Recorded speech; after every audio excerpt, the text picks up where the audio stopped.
Zone Ads, World of Local Business Info. Today we are celebrating the World Hearing Day.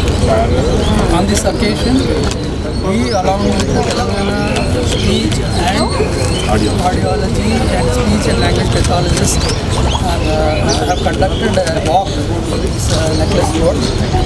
I'm very happy that we are all together and working for a common cause, that is improving the hearing. And there should not be any hearing disabled person in the society. That is the basic idea, because now we have a solution for a person who has hearing loss by either a hearing aid or with the help of a cochlear implant.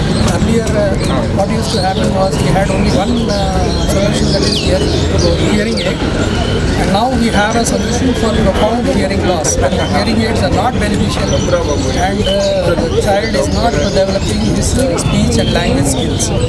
So we are working as a team. So we have our ENT surgeons, the audiologists, the speech and language pathologists, then also the other specialists like pediatricians, neurosurgeons. So it's a big audiology and team that is working towards the goal of no hearing loss in the society. That is the basic Deaf-free Telangana. Deaf-free Telangana. Yes, sir. Subscribe to our channel, click the bell icon and select all.